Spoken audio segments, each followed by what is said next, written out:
Pour modifier les couleurs d'un élément spécifique dans Elementor, évidemment, on va cliquer sur Modifier avec Elementor pour la page. C'est la cool de source qu'on a besoin d'éditeur d'Elementor.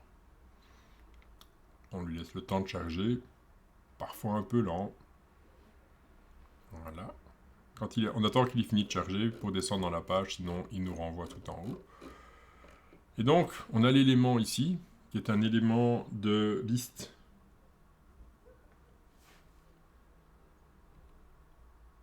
On clique sur Modifier, c'est un accordéon. Quand on va dans Style,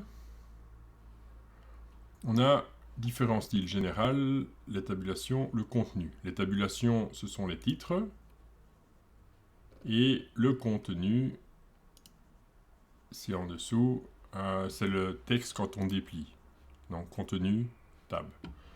Donc, si je prends dans tab, je vois que mon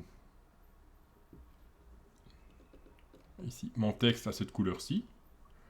Si je veux changer la couleur du texte, je peux la changer là. J'ai la couleur des icônes. Ici, j'ai pas d'icône, donc ça va.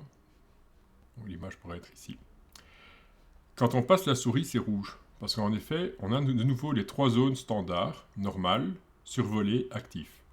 Je passe en survolé et on voit que le texte ici est rouge. Donc je vais sélectionner, je vais le mettre en mauve quand on passe dessus. Et je veux dire par exemple, je mets en mauve quand il est actif également.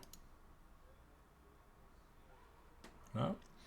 Et pour la couleur normale, je peux choisir, attention qu'il y a plusieurs zones couleurs. Hein. Ici c'est la couleur du fond, je parle bien de la couleur du bloc, je parle bien de la couleur du texte, color. Je pourrais décider de le mettre en vert.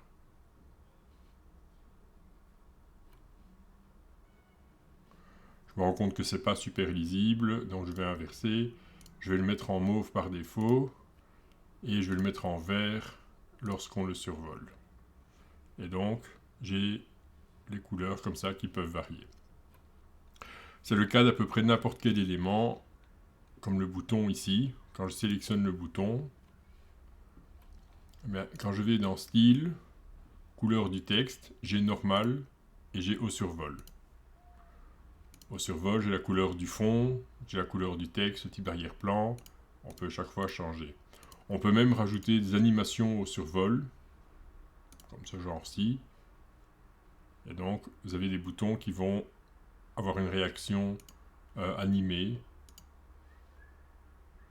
vers l'intérieur. Donc, ça, ce genre de choses-là, c'est à tester pour découvrir les différentes possibilités, parce qu'il y en a énormément.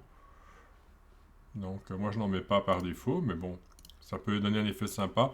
Ça met un peu plus de vie dans le site pendant que les gens sont sur la page.